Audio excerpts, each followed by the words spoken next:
ఇప్పుడు మీరు ఆల్రెడీ చెప్పారు సీరియల్స్ చాలా వరకు చేశారు సార్ మీరు.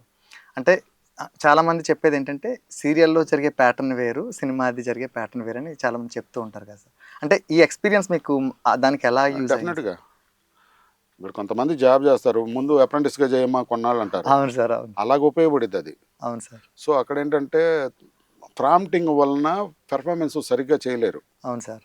ఆర్టిస్ట్‌కి ఎప్పుడంటే ఆ క్యారెక్టర్ అతను డైలాగులన్నీ ఓన్ చేసుకున్న అవును తర్వాత సార్. ఇన్వాల్వ్ అయ్యి చేస్తే వేరుగుంటది. అవును సార్. అవును. సో, సీరియల్‌కి అంత టైం లేదు. అవును సార్. వాళ్ళకి ఇది చేపిచ్చి, ప్రాంప్టింగ్‌లు ఇచ్చి, గబగబా సీన్‌లు ఫాస్ట్ చేసి ఫాస్ట్‌గా ఫాస్ట్‌గా ఫాస్ట్ మేకింగ్. ఎపిసోడ్‌లు అయన్నీ తీయాలి కాబట్టి అక్కడ మొనాటనీగానే ఏదో చేస్తున్నామంటే చేస్తున్నాం అన్నట్టు. బట్ ఎక్స్‌పీరియన్స్ అనేది షూటింగ్ లైటింగ్ గానీ, సారీ కెమెరా గానీ అన్నీ ఒకటే. అవును సార్. యాక్టింగ్‌లో ఏంటంటే కొన్ని కొన్ని సీనుల్లో అక్కడ ఇన్వాల్వ్‌మెంట్ కనబడదు అంతే. Okay sir. సీరియల్ అయినా ఒకటే, సినిమా అయినా ఒకటే. అక్కడ కూడా టైం ఇచ్చి చేస్తే సీరియల్‌లో కూడా నంబర్ ఆఫ్ ఆర్టిస్టులు ఉన్నారు. అవును సార్. అవును. పెర్ఫార్మెన్స్ చేసేవాళ్ళు. చాలా అవును సార్. అవును. డెఫినెట్ కాకపోతే వాళ్ళకి టైం లేదు, డైరెక్టర్ గారికి టైం లేదు, ప్రొడ్యూసర్ గారికి టైం చాలదు. అవును సార్. ఇలాగ అన్ని ప్రాబ్లం వల్ల సీరియల్స్ అట్లా వెళ్తున్నాయి అంతే. Okay sir. ఇప్పుడు కొన్ని హిందీ సీరియల్స్ చూస్తాం ఎంత బాగున్నాయి అంటారు. సో దానికి ఇచ్చే కాస్ట్ ఆఫ్ ప్రొడక్షన్స్ ఎక్కువ, వ్యూవర్స్ ఎక్కువ, అదే టెలికాస్ట్ అయ్యేది ఆల్ ఓవర్ ఇండియా ఇలాగ ఉంటుంది. అవును సార్. దానివల్ల అక్కడ కొంచెం బాగుందిరా అన్నట్టు అనిపించింది. అవును సో సార్. హరహర మహాదేవ్ ఉంది, అంత బాగుంది, అందరం చూశారు. అంత టైం ఇక్కడ ఉండదు. అవును సార్. సో అందువల్ల ఏంటంటే మన తెలుగు వరకు, మన సీరియల్స్ వరకు కొన్ని కొన్ని చోట్ల ఆర్టిఫిషియల్గా ఉండదు, కొన్ని కొన్ని చోట్ల బాగున్నట్టు ఉంటుంది. అవును సార్. అవునవును. అదేంటంటే తీసుకునే టేకింగ్ ఆఫ్ ద టైం అంతే. అవును సార్. సీరియల్స్ నుంచి ఇప్పుడు అంటే స్మాల్ స్క్రీన్ నుంచి ఇప్పుడు బిగ్ స్క్రీన్ వరకు వచ్చారు సార్. ఈ జర్నీ చూస్తే ఒక ఒక పర్సన్‌గా, ఒక వ్యక్తిగా మీకు ఎలా అనిపిస్తది సార్ అసలు? ఇదన్నీ ఒడుకుదొడుకులే బ్రదర్. ఫస్ట్ నేను వచ్చింది సినిమాకే. అవును సార్. నేను వచ్చినప్పుడు సీరియల్స్ లేవు. అవును సార్. సినిమా అసలు దూరదర్శనే లేదు ఓహ్! మేము వచ్చినప్పుడు. అప్పుడే దూరదర్శన్ ఎంట్రన్స్ ఒకే ఒక సీరియల్ అప్పుడేదో హిమబిందు అని ఏదో ఒక సీరియల్ వచ్చేది. అప్పుడు సుమన్ గారు చేశారు ఏదో. హ్మ్. ఆ ఒక్క సీరియలే వచ్చేది. దూరదర్శన్ ఓన్లీ మీ చిత్రలహరి తప్ప చూడడానికి ఏమి ఉండేది కాదు. Okay sir. ఆ టైంలో మేము సినిమాలు చేసిన తర్వాతే సర్వైవల్ అవ్వటం కోసం, ఇండస్ట్రీలో ఉండటం కోసం, ఇంటికి వెళ్తే కనుక మనకు వచ్చిన పని ఏదో ఒకటి చేద్దాం లేరా అనుకొని సీరియల్స్కి దిగిన వాళ్ళం. ఓకే తర్వాత సార్. సీరియల్సే మాకు కొన్నాళ్ళు అండి, కొన్ని సంవత్సరాలు తిండి పెట్టినాయి అవును సార్. అవును. సీరియల్స్. ఎందుకంటే అవును. సినిమాల్లోకి రావట్లా, అవును సార్. ఇండస్ట్రీలో ఉండాలి, సీరియల్స్ చేసుకుంటూ బతికాం. అవును సార్. అలాగనే సీరియల్స్ని చిన్న చూపు చూడడం, అదే సార్. ఎందుకంటే దానికి టైం ఇవ్వలేకపోతున్నాం. అవును సార్. ఇదివరకంటే ఒక షెడ్యూల్ ప్రకారం వెళ్ళేది. ఇప్పుడంటే ఒకటో వారం ఉంచండి, మూడో వారం ఉంచండి, అవును ఈ సార్. 15 రోజుల్లో వాళ్ళ కింద ఉంచేయాలి. అవును ఎప్పుడు సార్. వచ్చేదో తెలియదు. అవును సార్. రెండో దానికి డేట్లు అవును ఇవ్వలేము. సార్. అందువలన సీరియల్స్ చేయలేకపోతున్నాం. కానీ అవకాశం ఉంటే డెఫినెట్గా సీరియల్స్ అయినా చేస్తాం, ఏదైనా చేస్తాం. ఏదైనా వర్క్ కావాల్సిందే. అంతే కదా సార్. డెఫినెట్గా చేస్తాం, అందులో డౌట్ లేదు. Okay sir. ఇప్పుడు మామూలుగా ఒక ప్రొఫెషన్‌లోకెళ్ళేటప్పుడు ముఖ్యంగా యాక్టింగ్ ఫీల్డ్‌లోకి రావాలంటే కొంతమంది చాలా వరకు ఒక ఇన్‌స్పిరేషన్ తీసుకుంటారు. ఒక యాక్టర్‌ని చూసి గాని ఇలాగా. మీ వరకు ఎవరు sir inspiration? Super star Krishna. Krishna గారి ఫ్యానా సార్ మీరు?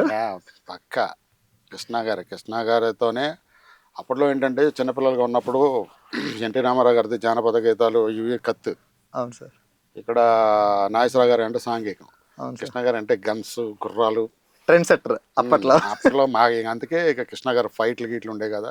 అవును సార్. కృష్ణ గారు ఆ అభిమానం కాస్త నేను ఫస్ట్ ఇండస్ట్రీకి 70 అని అలా చాలా వరకు ఆయన అదే చేసినట్టున్నారు అవన్నీ కదా సార్ అప్పుడు ఆయన. మనకు టెక్నికల్గా తెలీదు. ఆ! ఫ్యాన్స్గా ఆ సినిమా స్కోప్ వచ్చింది, 70 వచ్చింది అనుకోవటమే, కానీ అట్లా కాదు. ఆ వైబ్ ఎంజాయ్ మాకు చేయాలి. ఆయన్ని చూస్తే చాలు కృష్ణ గారు. మోస్ట్ కృష్ణ గారు గ్లామరస్ కూడా సార్. సూపర్. ఆయన. అందరూ ఎందుకు ఆయన చూస్తూ ఉంటా, సినిమా మొదటి రోజే వెళ్ళిపోవాలనుకుంటారు అందరూ. అవును సార్. బట్ ఫ్యాన్స్ అయినా నేను మొదటి రోజు వెళ్ళను. Okay sir. అది కూడా ఏంటంటే మొదటి రోజు వెళ్ళానంటే సెకండ్ షోకి వెళ్తా. హ్మ్.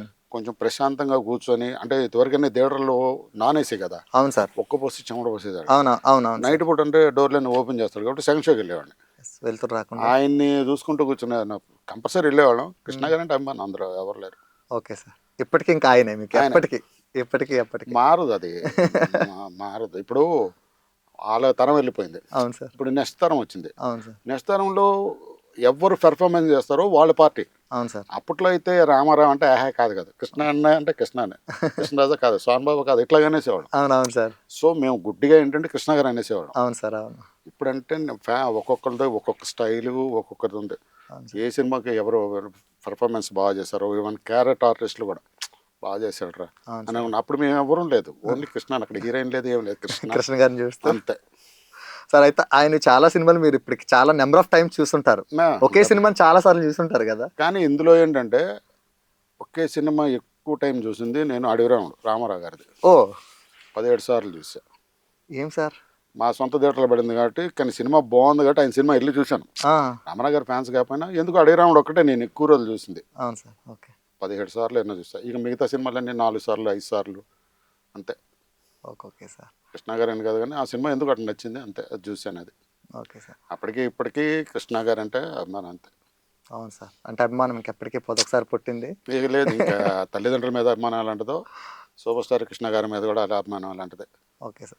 మీరు ఎప్పుడైనా మీరు యాక్ట్ చేస్తున్నప్పుడు కానీ సీరియల్స్ కావచ్చు, సినిమాలో కావచ్చు, ఎప్పుడైనా తెలియకుండా ఆయన స్టైల్ని ఎప్పుడైనా మీరు ఇమిటేట్ చేయడం జరిగిందా సార్ మామూలుగా? అంటే మీకు అంత ఇష్టం కాబట్టి అడుగుతున్నాను ఈ లేదు question. లేదు, ఎందుకంటే నేను యాక్టింగ్ అనేది చేయటం అనేది నేర్చుకున్న తర్వాత, ఇన్స్టిట్యూట్ చేరిన తర్వాత అవును సార్. ఇంకొకరు ఇమిటేషన్ చేయటం అనేది ఇన్స్టిట్యూట్లోకి కరెక్ట్ కాదు అది. Okay sir. ఓకే. ఓకే. అందువల్ల మాకు ఫస్ట్ నుంచి ఇది లేదు, ఆ, ఇమిటేషన్ చేయడానికి లేదు. ఉమ్, ఇమిటేషన్ చేస్తే ఆడున్నాడుగా నువ్వెందుకు అంటారు. అవును సార్. సో అట్లా లేకుండా ఇండివిజువల్గానే ట్రై చేసేవాళ్ళం. ఉమ్, కాకపోతే అది ఎందుకో ఇక ఫ్యాన్స్ వైజ్గా ఆయన వెళ్ళారు అనుకో, ఆయన ఎవరైనా ఎక్కిరిచ్చినా కూడా కోపం వచ్చింది. ఉమ్. కొంతమంది ఎట్లా ఎట్లా ఇమిటేట్ చేస్తే ఇమిటేట్ చేసినప్పుడు కరెక్ట్గా ఆయనలాగా చేసి చెప్పరా, ఆయనలాగా డైలాగ్ కొంత అని చెప్పండి, అవి చెప్పలేరు, ఏవో చెప్తా ఉంటారు. అవునవును సార్. అవి కూడా బేర్ చేసినాయి. ఈవెన్ ఈ రామారావు గారిని, నాగేశ్వరరావు గారిని ఎవరిని కూడా ఎక్కిరించిన మట్టుకు అది ఒప్పుకో. ఆ, అప్పట్లో అభిమానం అలానే ఉండేది సార్. అవును సార్. చాలా మందికి. పన్నేసుకునే వాళ్ళు కూడా కొట్టేసుకున్నారు.